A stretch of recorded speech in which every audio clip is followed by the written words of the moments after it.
So let's get into it. What is redistricting and why does it matter? So redistricting is the process of adjusting district lines every 10 years after the release of the US Census. And so a lot of folks are familiar with congressional redrawing of the lines or assembly and Senate seats in the state. But cities and counties and other local special districts absolutely have to redraw their maps as well. So San Jose, just like they did in 2011, will be redrawing their maps now. And beyond creating districts of equal population, redistricting also serves to empower local communities and preserve voting rights. And so, like I said, this is a 10-member redistricting commission. They all represent one district in San Jose.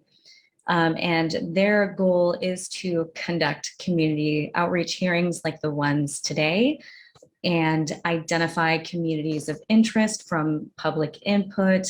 And they will be presenting and recommending a map to City Council at the end of this. And so they will absolutely be taking into account everyone's input when they're drawing and presenting those maps. So they will be following traditional redistricting principles when they're drawing the maps. And these principles are here to prevent gerrymanders, to make this a fair and transparent process. And so the first principle is creating a district that is relatively equal in size to all the other districts. And so this includes people and not just citizens, but it's everyone who lives in the district. Everyone gets counted. The next principle is contiguous. Is the district contiguous? This is a word you're only going to hear in redistricting. It basically means that you can draw the district with just one line. You're not picking up your pen and going somewhere else. It's just one shape. And the next one is maintain communities of interest. A huge reason why we're here is to maintain our communities of interest, right? So we'll be getting a little bit more into what that is in a moment, but just real quick, one definition of a community of interest is a neighborhood, community, or group of people who have common policy concerns and would benefit from being maintained in a single district. The next criteria is follow city, county, local government lines. And the last one is keep districts compact. So you're not jumping from South San Jose up to the north. You're trying to keep things as compact as possible. So let's go back to maintaining communities of interest. It's a huge reason why we're all here today. So another way of understanding what a community of interest is that it's simply a way for you to tell others what your community is like, what interests do you and your neighbors share, what you have in common, and what makes you unique from your surrounding areas. Communities of interest are defined by you, your local community members, and it's not defined by anybody else. So I can't tell you what your community is like, and that's why it's so important for you to tell us. And another way of thinking about a community of interest is that it's like a building block for representative districts. And so communities of interest could include ethnic and language minority groups. This is supposed to be a very subjective term. It's open-ended because it is trying to be as inclusive as possible. So if you can make the argument that your community is a community of interest, then there's a really good possibility that it is. And so, and really quickly, under the Voting Rights Act, there are certain communities of interest that are protected, and that includes Latinos, Asians, and African Americans. But I do want to point out that while communities of interest may include race, it cannot be the predominant factor in drawing district boundaries. There are exceptions to that, which we don't have to get into. But to expand on communities of interest, this is just a short list of what a community of interest is, and it's here to get you thinking about what yours could be. So Historical communities count as a community of interest, tourism areas, school districts, media markets, neighborhoods, absolutely, downtown, rural areas. I'm sorry, my cat is behind me and I just need to pull her off. Sorry. um, so if you, again, can make the argument that your community is a community of interest, then it probably is, unless it's one of these three criteria. So under the Fair Maps Act, it specifically prohibits these three groups from being considered as a community of interest. And that includes political party affiliation, incumbents, and political candidates. And that is there to prevent political gerrymandering. So again, trying to keep the process fair and transparent. And then while this next part is not under the Fair Maps Act, it's just really, really hard to draw this. So groups that are similarly minded, people who share a similar geographic location or do not share a similar geographic location, or it's citywide. So one of the reasons why we're drawing maps the way we are is to protect communities of interest. And if a community of interest is like 80% of the district, then it's not going to be super helpful for the people who are drawing the maps.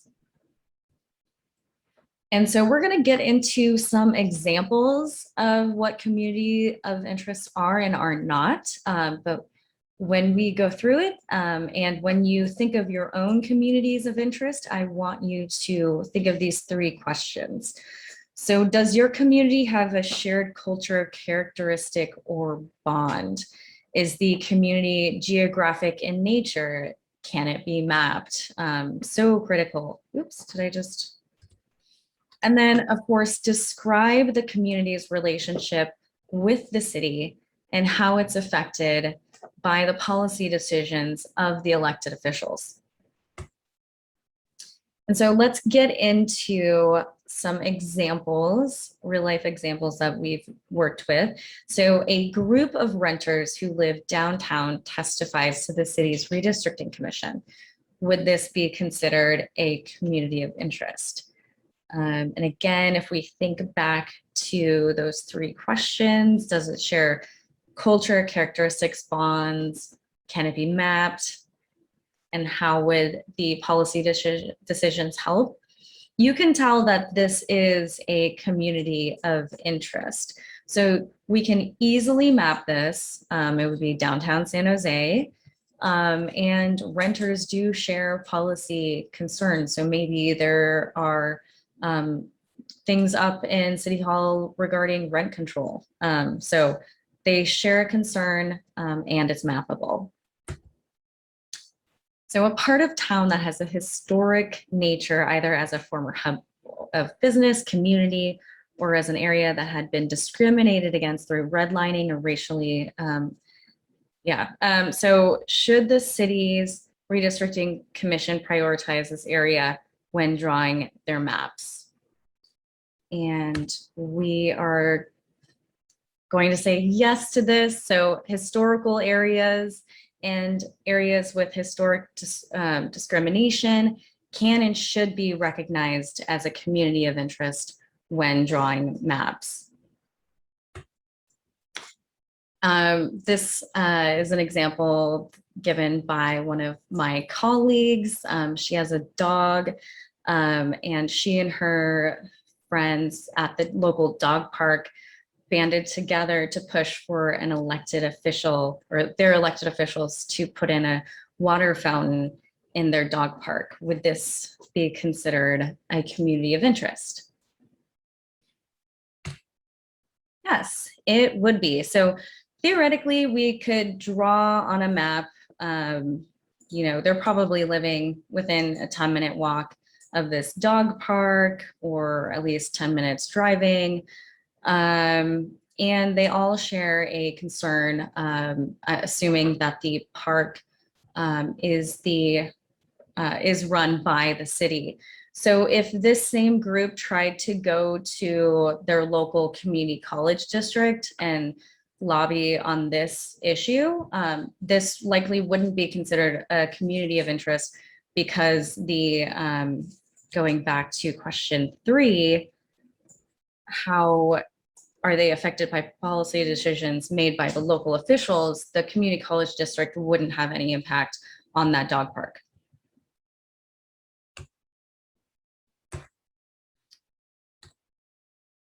And I think this is the last one. So a statewide group for people who are fans of San Francisco Giants testifies to local city redistricting commission. Is this a community of interest? No. So it's important that we can draw on the map the community, and theoretically this would be citywide, and it's unlikely that the governing agency, so the city of San Jose, wouldn't have any say over the San Francisco Giants. So let's talk about how you can submit your own community of interest testimony. And you'll often hear us refer to COI, that just means community of interest. And so you can go to the San Jose Redistricting website and fill out a community of interest survey form. And I believe that they hand them out during the hearing as well in person. You can also draw 2 maps. So you can draw community of interest maps, which we're accepting now until the end of the process, or you can draw district plans based on the 2020 data, which just came out. So theoretically, we should be able to draw those at any moment. And people can draw their maps on Districtor. And I'll go through a presentation on how to do that at the end of this. But it is an incredibly easy and efficient way of sharing your community of interest to the commission. And you can also use the laminated paper maps that I believe is in person. If it's not there today, it will be there next weekend. And so this is what the map looks like. You'll be able to draw it. We'll take a photo of it and include it in the public record so we can use it while the maps are being drawn by the commission. And so we are on day 2 of public hearings. There was one earlier today. This is the District 8 public hearing, but again, anyone from the city can join these hearings. And the last one will be held on September 18th. So if you don't want to give public testimony today, you can absolutely come back, and we encourage you to come back. Or if you want a refresher on what a community of interest is or how to draw Districtor, we'll also be giving the same presentation at each of these hearings. And again, this is the website for the City of San Jose's redistricting. Hi, this is Tony Tabor, City Clerk. I just also want to add, in case anybody drops off at this point, that all of these public hearings are posted on YouTube. So last week's hearings are on YouTube. So at any time you want to re-listen to it, you can just go to YouTube, Redistricting playlist, and you'll be able to watch the presentation all over again. Brilliant, yeah. And because of the Fair Maps Act, all of these videos will be up for 10 years. So you can watch it in 9 years if you want. So if you don't mind, I'm going to present Districtor and then we can go over questions. Let me switch my screens real fast. Here we are.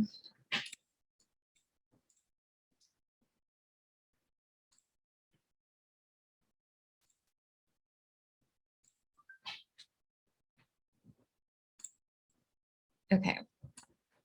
So this is Districtor. You get there by going to districtr.org/tag/San_Jose. Looks like this. You will be going to draw your community. San Jose, identify a community. click on that. I will just be drawing random parts. This is not a testimony at all. I just want to demonstrate how to use it. So you can see up here, there are these 4 little buttons. This helps you move the map without destroying everything that you just worked on. This will, and you can zoom in by using your mouse. This will draw the communities of interest. So depending on how big the brush size is, you can get really large and do a bunch at the same time, a bunch of blocks, or you can get really specific and do like one at a time. And if you did too much, you can always erase it. And again, you can make it big and erase a bunch. And you can draw more than one community of interest. So maybe one's for work and one's your neighborhood, right? So if you're a commuter, you're going to be using the freeways. Let's say work. Yeah, you can name them. And you can also, and describe, I highly recommend describing them. So think about what makes your community unique. And then you can also pinpoint specific locations that are important to you. So, I'm zooming in. So let's say this middle school is an important location for you. And you can say why. There are also layers, data layers, so you can see how it's broken down by race, evaluation. But for the most part, I mostly just use it for drawing communities of interest. This is probably a little bit more helpful when drawing districts. And then at the end of it, when you are confident, you can save it. And, sorry. You can click the URL and share it that way, or you can share it to the gallery, or save it as a draft. I won't be sharing it to the gallery since it's just a test, but hopefully this will get you guys started drawing your own maps. So with that, I'm happy to take questions on District R or what a community of interest is. All right, thank you very much, Liz. We'll move on to hear from the members of the public. Tony, is there anyone in person that would like to speak? No, there's no one in person who wishes to speak. I do have hands up on Zoom. Okay, can you please announce the members of the public on Zoom that wish to speak? The first speaker is Paul Soto. Good afternoon. My name is Paul Soto. I'm a 6th generation San Josean. I'm a Chicano. My parents picked fruit and lived in tents on the north side of the border where Ocala is. So this is bordered on Hillview Airport, the Ocala. And so my question is that a lot of the policies and a lot of these lines were designated without engaging the democratic process. Chicanos were denied that. Chicanos were denied jobs. Chicanos were denied. In fact, Chicanos had the reason why Hillview is located where it's at. If you look at its line of trajectory, it goes straight north to Milpitas, left to Moffett Field, and then all the way back down to San Martin.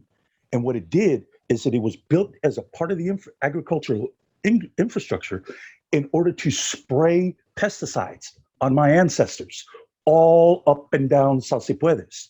Okay, this is something that the city will they'll pontificate about from the dais, but they are not centering that redlining map with respect to these redistricting lines. Okay, and this is an offense and a crime against humanity that will no longer be tolerated.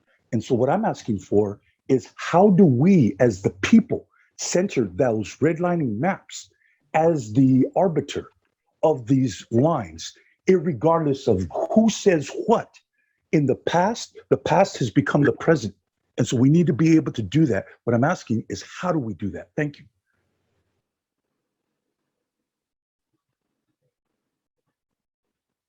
Camille Valerio. Good afternoon, members of the Redistricting Commission. My name is Camille Valerio, and I am from League Filipino, a local nonprofit organization based in San Jose. We are focused on advancing civic participation and civil rights within the Filipino, Filipinx, American, and broader communities. And in the 6 years that we have been active, we spearheaded a coalition of 250 organizations that help thousands of Philams in leadership, education, advocacy, and dialogue.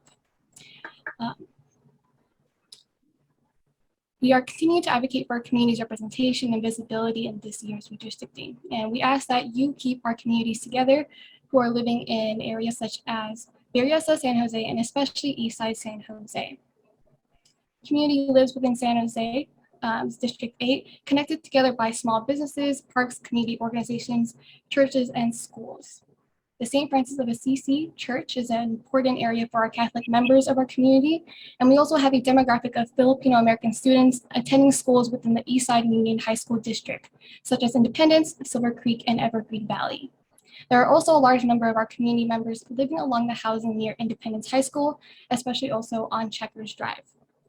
In addition, we have a huge area of business corridors located in Berryessa and Milpitas, connected by Landis Avenue, that our members from different districts would often travel to eat, shop, and socialize.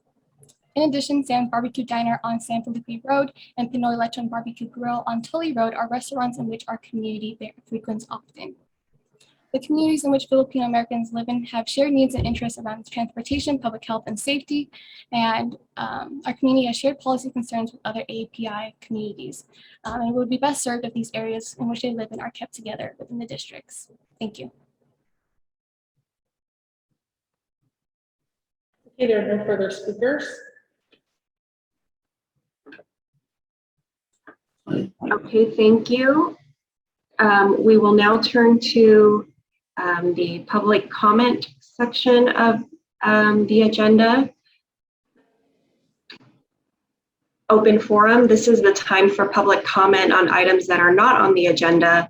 The Brown Act prohibits the Commission from discussing any item that is not agendized. Any speaker wishing to speak during this open forum will be given 2 minutes. Okay, one hand up, Paul Soto. Yes, my name is Paul Soto. I'm from the Horseshoe, and that's one of the most redlined areas in the city. It borders on Willow Glen. We have to come to a point as a city, okay, to where we can sit down and we can talk about racism. We could talk about the pesticides that were sprayed on my people. We can talk about the beatings and the savage humiliation and dehumanization that went on in Eastside Union School District to the children. The Mexican children, when you spoke Spanish in school, you were taken to the front of the class and you were beaten by a white authority figure. Okay, we need to talk about that. This is unacceptable and it will no longer be denied. So what I'm asking, and I am imploring you to please, we have to sit down and we have to center those conversations first before we start going any further. We have to define what the word equity means. The city does not have a workable definition of it. Why? Because it doesn't want to leave someone like me with the ability to measure equity objectively. Because if I can measure it objectively, I can measure the policies against that definition. And if it doesn't meet it, I can call them out. That's why they don't want to center equity in terms of an objective definition on these types of issues. We have to do it. Willow Glen and Rose Garden have accumulated wealth over generations to where the wealth that they have been able to accumulate, if you quantify it and deprive the Mexicans and the Chicanos of that kind of wealth, it would quantify it probably into the maybe about 60 to 80 billion dollars. anywhere in there. This is how much they have accumulated at the expense of the Chicanos on the east side, because you don't have Salsipuedes without Willow Glen. You don't have Willow Glen without Salsipuedes. So it's connected, and we must center these conversations if we are going to consider. Okay, there are no more public speakers. Okay, thank you. We will now adjourn. So this meeting of the Redistricting Commission is adjourned. Thank you.